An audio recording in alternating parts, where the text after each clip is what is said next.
ओम शांति। साकार बांगला मुरली 26 सेप्टेम्बर 2025। आज के बाबा बोलेছেন मिष्टि बाच्चारा सर्वदा जेन এই স্মৃতি থাকে যে আমরা শ্রীমত অনুযায়ী নিজেদের শতযুগী রাজধানী স্থাপন করছি, তাহলে অপার খুশি থাকবে। তো আজকে বাবা আমাদের যে শিক্ষা দিতে এসেছেন তার মর্মার্থ অনেক গভীর থেকে গভীরতম। দুনিয়াতে মানুষ সকলে খুশিতে থাকতে চায়, সুখে থাকতে চায়, কিন্তু এই খুশি এবং সুখে থাকার জন্য তাদের যে আধার, সেই আধার হলো বস্তুকেন্দ্রিক, ধনকেন্দ্রিক, ব্যক্তিকেন্দ্রিক, বিষয়কেন্দ্রিক, দেহকেন্দ্রিক, যার কারণে তার স্থায়িত্ব বেশি সময় থাকে না। আর তখনই যখন স্থায়িত্ব ফুরিয়ে যায় তখনই হাসি, খুশি, আনন্দ নিমেষে দুঃখে পরিণত হয়ে যায়। তো সে বাবা আজকে বলছেন যে খুশির মতো খোরাক নেই, আর তোমাদের এই খুশি কোনো বস্তুকেন্দ্রিক নয়। তোমাদের এই খুশি হলো আন্তরিক খুশি এবং ঈশ্বরকে নিয়ে খুশি। ঈশ্বর যে শ্রীমত দিয়েছেন তোমাদের, যে তোমাদের এই সময় তন মন ধন দিয়ে তোমরা এখন খোদাই খেদমতগার হও, তাহলে তোমাদের এই তন মনের ধনের দ্বারাই শতযুগের রাজধানী স্থাপন হবে। যেই রাজধানীতে গিয়ে তুমি 21 জন্মের গ্যারান্টি জীবন পাবে। সেখানে কোনো কিছুর কোনো রকম অভাব অভিযোগ থাকবে না। তো এই খুশি বর্তমান সময়ে আমরা যদি জেনারেট করতে পারি আন্তরিকভাবে, নিঃস্বার্থভাবে, পরমপিতা পরমাত্মাকে ভালোবেসে ওনার সঙ্গে সম্বন্ধ স্থাপন করে, তাহলে 21 জীবনের গ্যারান্টি সুখ পাবো, শান্তি পাবো, খুশি পাবো। তো এই খুশি আমাদের সবারই কাম্য হওয়া চাই, তাই না? প্রশ্ন, এই জ্ঞানের ভোজন কোন বাচ্চাদের হজম হতে পারে না? কারণ খাবার যখন হজম হয় না তখন তা শারীরিকভাবে সে কার্যকরী হয়ে উঠতে পারে না। খাবার খাওয়া সত্ত্বেও সে অপচ্য হয়ে যায়, সে বদহজম হয়ে যায় এবং তার নিউট্রিশন ভ্যালু থাকে না এবং শরীরের কোনো গ্রোথ হতে থাকে না এবং বিভিন্ন রোগে আক্রান্ত হতে থাকে। তো আজকে বাবা বলেছেন যে জ্ঞান তো আমাদের আত্মার ভোজন। তো কোন বাচ্চাদের এই জ্ঞান হজম হবে না বা হজম হতে পারে না? উত্তর, যারা ভুল করে ছিছি পতিত হয়ে আবার ক্লাসে এসে বসে, তাদের জ্ঞান হজম হতে পারে না। তারা মুখ দিয়ে কখনোই বলতে পারে না যে শিব ভগবানবাচ হলো কাম মহাশত্রু। তাদের ভিতরে ভিতরে অন্তর্দহন হতে থাকবে, তারা আসরিক সম্প্রদায়ের হয়ে যায়। কারণ বাবা যুক্তি দিয়ে বলছে যে এই জ্ঞান তাদেরই হজম হবে না যারা একবার ভগবানকে চিনে, এই জ্ঞানকে বুঝে যখন মায়ার কোলে আবার ঢলে পড়ে, যারা বিকারগ্রস্ত হয়ে যায়, তারা ভগবানের প্রধান এবং প্রথম মহাবাক্য, বাচ্চারা কাম মহাশত্রু, তোমাকে আদি মধ্য অন্ত দুঃখ দিয়েছে।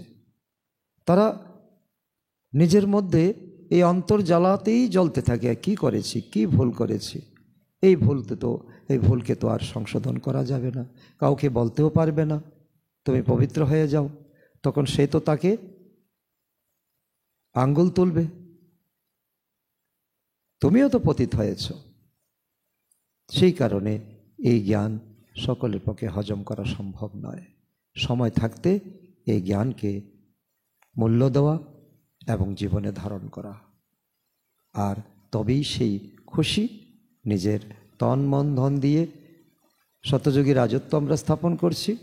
আর এই জ্ঞানের কোনো বিকল্প নেই। এই জ্ঞান আমাদের হিরেতুল্য জীবন উপহার দিচ্ছে। ওম শান্তি। বাবা বসে আত্মারূপী বাচ্চাদের বোঝাচ্ছেন তিনি কি রকম বাবা। সেই বাবার মহিমা তোমাদের অর্থাৎ বাচ্চাদেরই করতে হবে। তিনি আমাদের পারলৌকিক পিতা, তিনি আমাদের আদি মধ্যের অন্তের জ্ঞানদাতা পিতা এবং তিনি শিক্ষক, তিনি সদ্গুরু। ওনার মহিমা বলে শেষ করা যাবে না। গাওয়া হয় না যে সত্য শিব বাবা, সত্য টিচার এবং সত্য সদ্গুরু। তিনি অবশ্যই সত্য হন, গড ইজ ট্রুথ বলা হয় না। বাচ্চারা তোমরা জানো যে আমরা সত্য শিব বাবাকে পেয়েছি। তিনি আমাদের জীবন সাথী হয়েছেন, তিনি আমাদেরকে আশ্রয় দিয়েছেন, ওনার বুকে আমরা ঠাঁই পেয়েছি। কত বড় অনুভব আমাদের হওয়া উচিত। আমরা এই বাচ্চারা এখন শ্রীমত অনুযায়ী একমত হচ্ছি, তাই তো শ্রীমত অনুযায়ী চলা উচিত, তাই না? বাবা বলেন এক তো দেহে অভিমানী হও, যেটা তোমাদের প্রথম কর্তব্য, আর বাবাকে স্মরণ করো।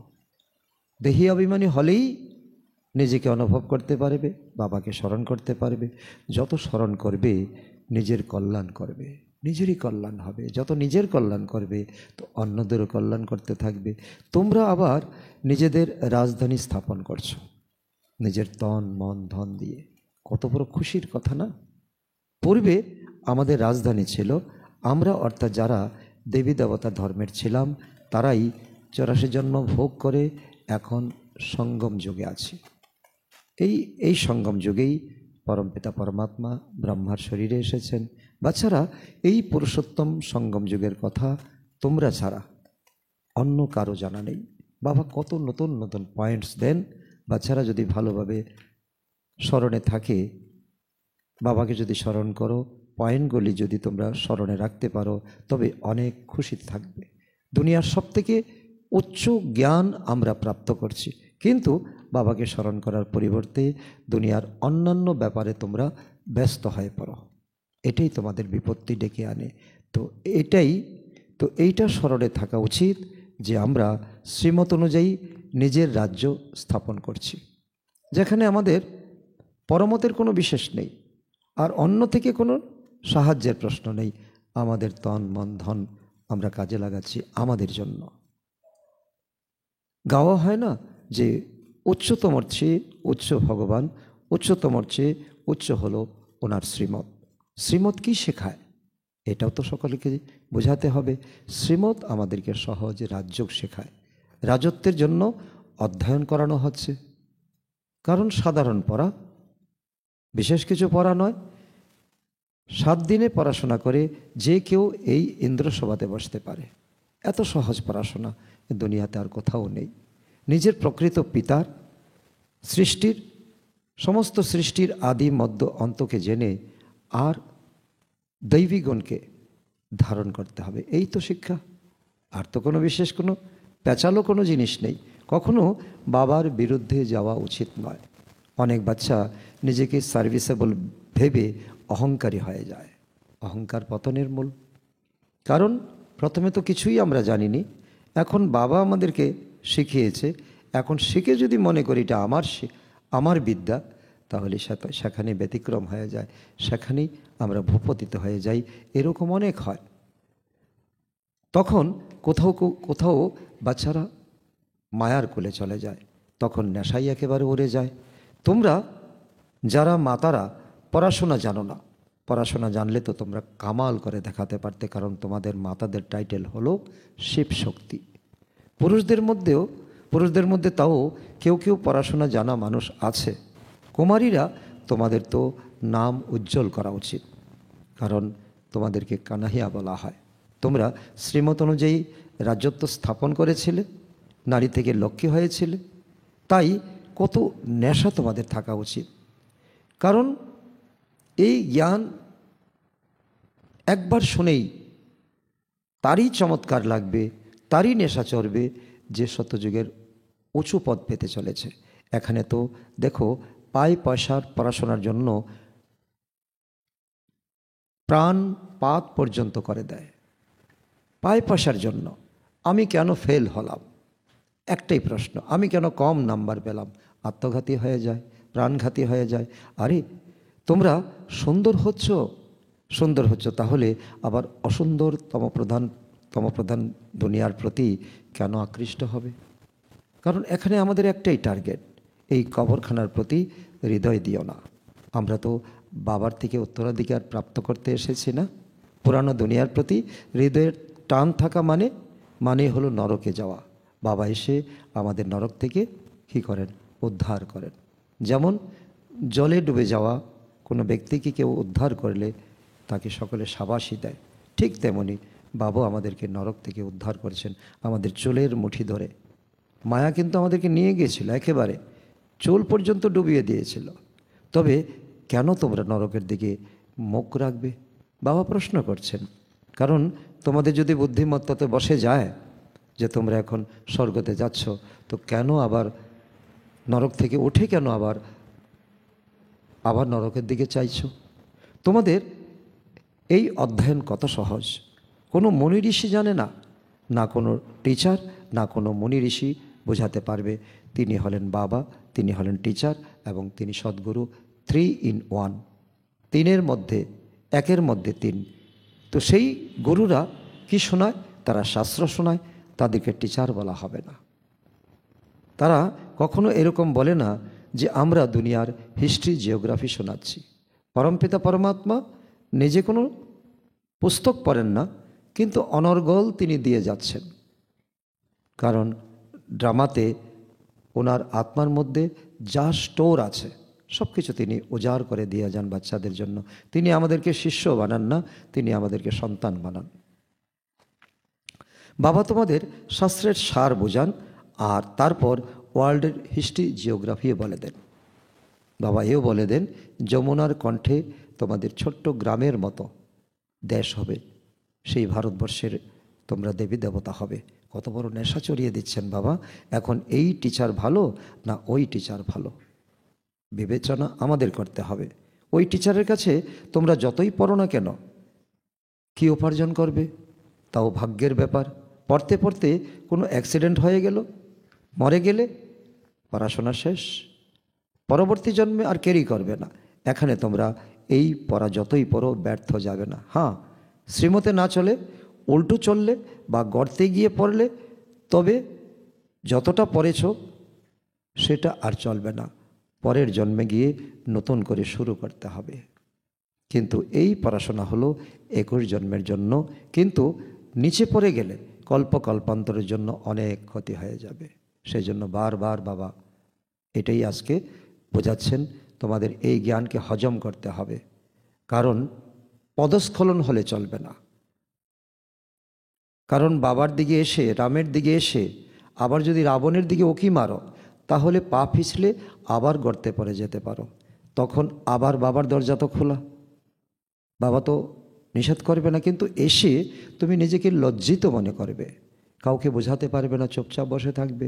কারণ তোমার বিবেক তোমাকে দংশন করবে। কিন্তু তার আগে তুমি নিজেকে হিসাব করে দেখো যে জ্ঞানে আসার পরে আমি কি কোনো পাপ কর্ম করেছি? বাবা বলেন, বাচ্চারা মুখ কালা করো না, বিকারে যেও না। এরকম অনেক আছে যারা মুখ কালো করে ছিছি হয়ে আবার বাবার কাছে এসে বসে, বাবার ঘরে এসে বসে। তাদের এই জ্ঞান কখনো হজম হয় না, বদ হজম হয়ে যায়। যা শুনবে সেটা বদ হজম হয়ে যাবে।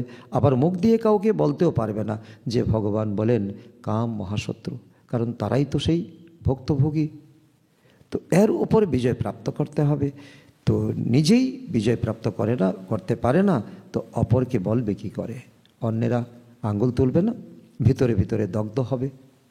তো ওদের বলা হয় আসুরি সম্প্রদায়। অমৃত পান করতে করতে আবার বিষ গ্রহণ করে ফেলল। তখন কি হলো? তখন যখন অমৃতকে জানতো না, তখন যখন বিকারে যেত, বিষকে পান করত, তখন এত পাপ হতো না। অমৃতকে জেনে তারপর যখন বিষ বিকারে যায়, তখন তার শতগুণ বৃদ্ধি পায়। হাড্ডি হাড্ডি ভেঙে যায় তোমাদের, অর্থাৎ মাতাদের সংগঠন তো খুবই ভালো হওয়া উচিত। এইম অবজেক্ট তো সামনে আছে, তাই না? তোমরা নারীরা লক্ষ্মী হবে, নর থেকে নারায়ণ, নারী থেকে লক্ষ্মী। তোমরা জানো এই লক্ষ্মী নারায়ণের রাজ্যে এক দেবী দেবতা ধর্ম ছিল, এক রাজা, তো এক রাজ্য, এক ভাষা, তো 100% পিউরিটি ছিল, পিস ছিল, প্রসপারিটি ছিল, সমৃদ্ধি ছিল। তো সেই এক রাজ্যকেই বাবা এখন পুনরায় স্থাপন করছেন। তো এটা হলো তোমাদের এইম অবজেক্ট। ওই দুনিয়াতে তোমরা যাবে, 100 ভাগ পবিত্রতা, সুখ, শান্তি, সম্পত্তি এখন স্থাপনা হচ্ছে তোমাদেরই তন মন ধনে। তোমরা দেখাও যে বিনাশের পর শ্রীকৃষ্ণ আসছে, ক্লিয়ার লিখে দেওয়া উচিত। অদূর ভবিষ্যতে শ্রীকৃষ্ণ আসছেন এই ভারত ভূমিতে, ক্লিয়ার করে বলে দাও। কারণ এটাতে কোনো রকম ব্র্যাকেট রেখো না, কারণ এখন যে গীতা আমাদের কাছে উপলব্ধ, সেই গীতাতে কৃষ্ণ ভগবানুবাচ, কিন্তু কৃষ্ণ কথাটা ব্র্যাকেট। সত্যযুগী একটাই দেবী দেবতা রাজ্য, এক ভাষা, পবিত্রতা, সুখ, শান্তি আবারও স্থাপন হচ্ছে। গভর্নমেন্ট, ঈশ্বরীয় গভর্নমেন্ট চাই যে না, দাপর কলিযুগে স্বর্গ হয়, সত্যযুগে ত্রেতাযে, কিন্তু মানুষ নিজেকে কি আর নরকবাসী মনে করে? তোমরা লিখতে পারো দাপর কলিযুগে সব হলো নরকবাসী, ক্লিয়ার, এটাও ক্লিয়ার লিখে দাও। এটা মনে লাগানোর মতো কিছু নেই। এখন তোমরা হলে পুরা সঙ্গমযুগী।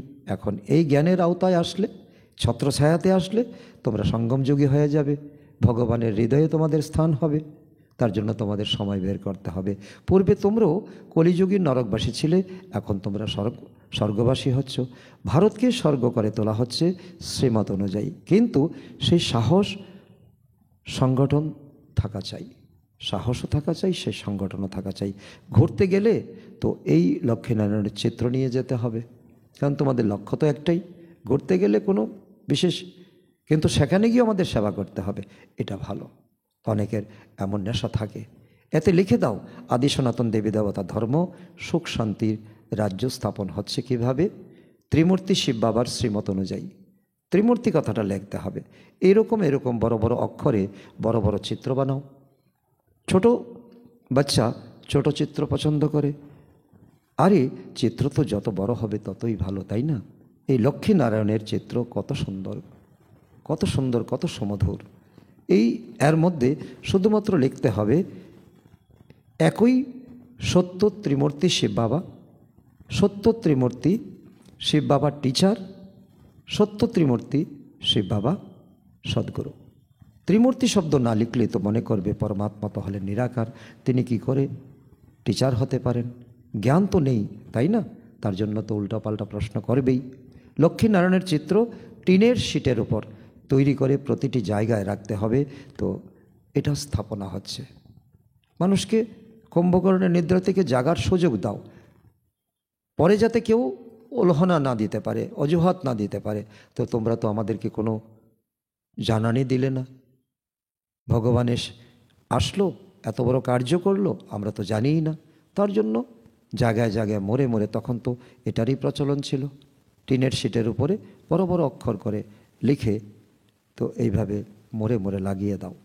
বাবা এসেছেন ব্রহ্মা দ্বারা এক ধর্মের স্থাপনা, বাকি সব ধর্মের বিনাশ করাতে। পরিত্রাণায় সাধুনাঞ্চ বিনাশনায় চ দুষ্কৃতাম ধর্ম সংস্থাপনায় অর্থে সম্ভবামী যুগে যুগে। এই সঙ্গম যুগের কথা বলছেন বারবার। তো এটা বাচ্চাদের সম্পূর্ণ নেশা থাকতে হবে। ছোট ছোট বিষয়ে মতের মিল হলেই, তো মতের মিল না হলেই বিগড়ে যায়, কারণ মানুষ সকলে ভক্তি থেকে এসেছে। তো কেউ কোন সেকশন থেকে এসেছে, কেউ কোন সেকশন থেকে এসেছে। তো মোটামুটি বড় বড় কথাগুলোকে মেনে নেবে, ছোটোখাটো কোনো কথা যদি তাদের বুদ্ধিতে, তাদের মনের মতো না মিল খায়, তখন তারা বিগড়েও যেতে পারে। সুতরাং যে বোঝাবে, যে দায়িত্ব নেবে, তাকে খুব হুঁশিয়ার হতে হবে। তো এটা তো হয়েই থাকে না, প্রায় প্রদর্শনীতে, তো প্রায় অনুষ্ঠানে হয়ে থাকে, কেউ এই দিকে কেউ ওই দিকে, এরপরে মেজরিটি যেদিকে থাকে তাকেই বেছে নেওয়া হয়। তো এতে তো মর্মাহত হওয়ার কিছু নেই। বাচ্চারা অভিমানী হয়ে পড়ে, তো আমার কথা শোনা হলো না। যখন অভিমানী হয়ে তোমরা শাস্ত্রকে ইম্পর্টেন্স দিয়ে তোমরা রেগে গেলে, তো আমার কথা শোনার আর কোথায় সুযোগ হলো তোমাদের? আমাকে মিস করলে তোমরা। আরে এতে অভিমান করার কি আছে? বাবা তো সকলের মন ভালো করে দেন। মায়া সকলের মুখ গোমরা করায়। আজকে খুশির খোরাক পেয়েছো তো খুশি, কালকে পাওনি তো কালকে অখুশি। তো তখন সবাই বাবার উপর অভিমান করে। অভিমান বা অভিমানী বা কী করবে? বাবাকে জানেই না, তার জন্য তো অভিমান, দম্ভ। তো যেই বাবা স্বর্গের বাদশাহী দিচ্ছেন তাকেই জানে না, জানার প্রয়াসটুকু নেই। বাবা বলেন আমি তোমাদের প্রতি উপকার করি। তোমরা এত গ্লানি করেছ, এত গালি দিয়েছ, তারপর তোমাদের উপকার করতে আমি আসি। কারণ এই পার্ট আমাকেই দেওয়া হয়েছে, ড্রামাতে আমার কাছেই অর্পিত করে দেওয়া হয়েছে। তো তো বাবা বলেন আমি তোমাদের উপকার করি, এত গালি দেওয়ার পরেও তো তোমরা আবার আমার প্রতি অপকার করো। ভারতের এই অপকার করে তো তোমাদের কি হাল হয়েছে দেখো। তোমাদের এখন খাদ্যাভাব, বস্ত্রাভাব, তো প্রতিটা ঘরে ঘরে দুঃখ, অশান্তি, মারামারি, ঝগড়াঝাটি। তো তোমাদের মধ্যে খুব কম আছে যাদের নেশা আছে। এই নেশা হলো বাস্তবে কি নেশা? নারায়ণী নেশা, ঈশ্বরীয় নেশা। তো এমনি কি আর বলা উচিত যে আমরা রাম সীতা হব? তোমাদের এইম অবজেক্ট হলো নর্থ থেকে নারায়ণ হওয়া। হবে কি হবে না সেটা পরে দেখা যাবে, কিন্তু যখন টার্গেট রাখবে তখন রাখবে কি যে না আমরা সূর্যবংশীতে যাব, লক্ষ্মী নারায়ণ দুনিয়াতে যাব। তো কেন টার্গেট রাখো আমরা রাম সীতাতে? ত্রেতা যুগে আমরা যাব, তোমরা আবার রাম সীতার হলেই খুশি হয়ে যাও। তো সাহস দেখাতে হবে না? পুরানো দুনিয়ার প্রতি হৃদয় আকর্ষণ থাকা উচিত নয়। কোনোভাবে হৃদয় জ্বললো তো মরলো। তো বাবা সঠিক কথা বলে দিল, জন্ম জন্মান্তরের ঘাটতি থেকে যাবে। তোমরা যদি এখন সাহস না দেখাও, লক্ষ্য ঠিক না করো, তাহলে জন্ম জন্মান্তরের তোমাদের কলঙ্ক হয়ে যাবে। বাবার থেকে তো স্বর্গের সুখ প্রাপ্ত হয়, তবে আমরা নরকে কেন পড়ে আছি? বাবা বলেন তোমরা যখন স্বর্গে ছিলে তখন আর কোনো ধর্ম ছিল না। এখন ড্রামা অনুসারে তোমাদের ধর্মই নেই। আদি সনাতন সব ধর্ম আছে, আদি সনাতন দেবদেবী ধর্ম নেই। কেউ বলছে সনাতন ধর্ম, কেউ বলছে হিন্দু ধর্ম। তো বাবা বলছে তোমাদের পুরো ধর্মটার নামই তোমরা ভুলে গেছো। কেউ নিজেকে দেবতা ধর্মের মনেই করে না। মানুষ হয়েও নিজের ধর্মকে না জানলে তো কী বলা যায় বলো? হিন্দু কি আর কোনো ধর্ম হলো? কে স্থাপন করেছে? তার রচয়িতাকে এটাও তো জানে না। বাচ্চারা তোমাদের কত বোঝানো হয়। বাবা বলেন আমি কালেরও কাল, মহাকাল, এখন এসেছি কি করতে? সবাইকে আমি হোলসেল নিয়ে যেতে। হোলসেল মৃত্যু হবে সকলের। এছাড়া যারা ভালোভাবে অধ্যয়ন করবে তারা তো অবশ্যই মালিক হয়ে যাবে, পাস উইথ অনার হয়ে যাবে। তাদেরকে ধর্মরাজ কোনো সাজা দেবে না। এখন ঘরে ফিরে অর্থাৎ পরমধামে তোমাদের নিয়ে যেতে এসেছি। তো এই জায়গা থাকার জন্য, এই জায়গাতে থাকার যোগ্য নও, অনেক নোংরা হয়ে গেছে। তোমরা পুরুষার্থ করে অনেক উচ্চ হয়ে গেছো, তোমরা দৈবী গুণ ধারণ করেছ। তোমরা এই ছিছি দুনিয়াতে কেন পড়ে থাকবে? তো অনেক নোংরা করে দিয়েছে। আসরিক মতে চলে চলে তোমরা একেবারে ঘুণ ধরে গেছে। বাবা তো এরকম করতে বলেন না তোমাদের। তোমরা এই ভারতবাসী যারা বিশ্বের মালিক ছিলে, এখন কত ধাক্কা খেতে থাকো তোমরা, লজ্জা করে না? তোমাদের মধ্যেও কেউ আছে যে ভালো মতো বোঝে, সে তো পুরুষার্থ করে, নম্বর অনুযায়ী তো আছে। অনেক বাচ্চারা তো নিদ্রায় থাকে, সেই খুশির পারদ ওপরে ওঠেই না। বাবা আমাদের আবার রাজধানী প্রদান করেন। বাবা বলেন এই সাধু ইত্যাদিরকে আমি উদ্ধার করি। তারা না নিজেদেরকে না অপরকে মুক্তি দিতে পারে। সত্যিকারের গুরু তো একজনই হলেন সদ্গুরু, যিনি সঙ্গমে এসে কী করেন? সকলের সদ্গতি প্রদান করেন। বাবা বলেন বাচ্চারা আমি আসি কল্পের সঙ্গমের যোগে যোগে। 5000 বৎসর ধরে এক কল্প, এমন 5000 বৎসর কত হয়ে গেছে এই পৃথিবীতে। এই প্রতিসঙ্গম যুগে যুগে আমি এসেছি। কিন্তু ভক্তিতে তোমরা অর্থ করেছ যুগে যুগে ভগবান আসে, তা নয়। ভগবানের জন্য কত অবতার বানিয়ে দিয়েছ। তো যখন কি না আমাকে সমস্ত দুনিয়াকে পবিত্র করতে হবে, মানুষ মনে করে বাবা হলেন সর্বশক্তিমান, তিনি কি না করতে পারেন। আরে আমাকে ডাকেই এই কারণে যে পতিতদেরকে পবিত্র করো। আমরা অনেক দুঃখী আছি, আমাদেরকে পবিত্র করে তোলো, শোকের দুনিয়াতে নিয়ে চলো। এছাড়া আর আমি এসে কী করব? তাছাড়া তো ঋদ্ধি সিদ্ধি করার মতো তো অনেক আছে, সাধুসন্ত অনেক আছে, গুরু গোসাই অনেক আছে। আমার কাজই হলো নরককে স্বর্গে পরিণত করা। তো সে তো প্রতি 5000 বছর পরে তৈরি হয়, নরক হয়, আমাকে আসতে হয়। তো এটা তোমরাই জানো, আর তোমরাই এখন বাবার হাত ধরেছ। আমি আদি সনাতন। আদি সনাতন হলো দেবী দেবতা ধর্ম, সত্য ধর্ম, সত্যযুগ। বাকি তো সব পিছনে পিছনে এসেছে। অরবিন্দ ঘোষ তো এখন এলো, তাও দেখো কত আশ্রম হয়ে গেল। তো ওনার অনেক বড় আশ্রম আছে পণ্ডিচেরিতে। সেখানে কি আর কোনো নির্বিকারী হয়ে ওঠার মতো ব্যাপার আছে? নেই। অনেক বাঙালি কলকাতা থেকে পরিবার নিয়ে সেখানে থাকছে, কিন্তু তারা পরিবারও বৃদ্ধি করছে, তো তো এই আশ্রমেও যাচ্ছে। তো এটা কি নির্বিকারী হওয়ার কোনো পথ হলো? তারা তো মনে করে গৃহস্থী হয়ে থেকে কেউ পবিত্র হতে পারে না, তাদের ধারণা। তাই তারা এই কার্য করে চলছে।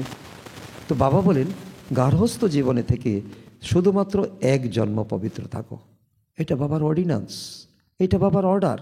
তোমরা তো জন্ম জন্মান্তর পতিত থেকেছ, এখন আমি এসেছি তোমাদের পবিত্র করে তুলতে। এই অন্তিম জন্ম অন্তত পবিত্র থাকো। শতযুগ ত্রেতাতে তো বিকার হয়ই না, তখন আমারও পার্ট নেই, আর কেউ বলবেও না তোমাদের। এই লক্ষ্মীনারায়ণের চিত্র আর সিঁড়ির চিত্র খুবই সুন্দর। এতে লেখা আছে শতযুগে এক ধর্ম এক রাজ্য ছিল। তা এখন তোমরা প্রমাণ করে দেখাবে। বোঝানোর জন্য বড় যুক্তি চাই। বুড়ি মাতাদেরও শিখিয়ে নিয়ে তৈরি করা উচিত, যাতে প্রদর্শনীতে কিছু বোঝাতে পারে। যে কোনো কাউকেই এই চিত্র দেখিয়ে বলো এদের রাজ্য ছিল তো না, লক্ষ্মীনারায়ণের মন্দির যখন আছে তাদের রাজ্যও ছিল, এখন তো নেই। তো বাবা বলেন এখন তোমরা আমাকে স্মরণ করো, তবে পবিত্র হয়ে পবিত্র দুনিয়াতে চলে যাবে। তোমরাই পূজ্য ছিলে, তোমরাই পূজারী হয়েছ, আবার তোমরা পূজ্য হবে। এখন পবিত্র দুনিয়া স্থাপন হচ্ছে, কত সহজ না? বুড়িরা বসে প্রদর্শনীতে বুঝাবে, তবে তো নাম উজ্জ্বল হবে। কৃষ্ণের চিত্রতে লেখা খুব সুন্দর। বলা উচিত যে এই লেখা অবশ্যই পড়ো, লেখাটাকে পড়ো, 2 মিনিট স্থির হও, তারপর আসো চিত্রের কাছে। আমরা তাকে আমাদের অনুভব শেয়ার করছি। তো এটা পড়লে তোমাদের নারায়ণী নেশা অথবা বিশ্বের মালিকানার নেশা উঠবে। বাবা বলেন আমি তোমাদের এইরকম লক্ষ্মী নারায়ণ তৈরি করি। তাই তোমাদেরও অন্যদের প্রতি দয়ালু কৃপালু হওয়া উচিত। যখন নিজের কল্যাণ হবে তখন অপরেরও কল্যাণ করতে পারবে। তো বুড়ি মাতাদের শিখিয়ে এমন সচেতন করে তোলো। তো বাবা বলেন প্রদর্শনীতে যাতে যে 8-10 জন বুড়ি মাতাকে রাখা হয় বা পাঠাও, তাড়াতাড়ি অনেকে নিয়ে আসবে। এমনভাবে টিম তৈরি করো, যে করবে সেই তার উচ্চ পদ প্রাপ্ত করবে। সামনে এইম অবজেক্ট লক্ষ্মীনারায়ণের চিত্র রাখো, দেখেই খুশি হয়ে যাবে। আমরা এই শরীর ত্যাগ করে বিশ্বের মালিক হয়ে যাব। যত স্মরণে থাকবে তত পাপ খণ্ডন হবে। দেখো খামের উপর ছাপা আছে 1 রিলিজিয়ান, 1 ডিটি রাজত্ব, 1 কিংডম রাজ্য, তো 1 ল্যাঙ্গুয়েজ ভাষা। সেটা খুব তাড়াতাড়ি স্থাপন হতে চলেছে। আর এখন কনফারেন্স করে, মিটিং করে, পায়রা উড়িয়ে কখনো দুনিয়াতে শান্তি স্থাপন করা যায় না, ইউনিভার্স করা যায় না। তার জন্য ঈশ্বরীয় বিশ্ববিদ্যালয়ে সংযুক্ত হতে হয়।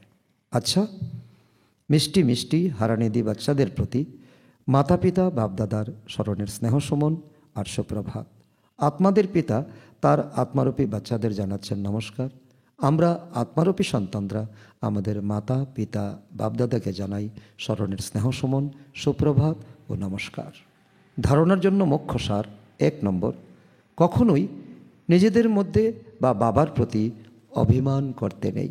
বাবা সান্ত্বনা দিয়ে বোঝাতে এসেছেন, সেই জন্য কখনোই মশরে পড়তে নেই, বাবার বিরুদ্ধে যেতে নেই।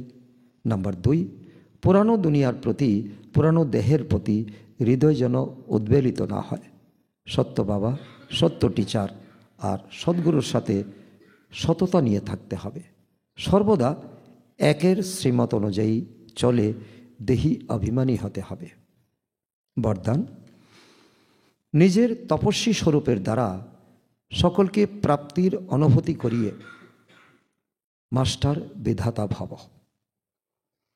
যেরকম সূর্য বিশ্বকে আলোর প্রকাশ আর অনেক বিনাশী প্রাপ্তির অনুভব করায়, এরকম তোমরা তপস্বী আত্মারা নিজের তপস্বী স্বরূপের দ্বারা সকলকে প্রাপ্তির কিরণের অনুভূতি করো।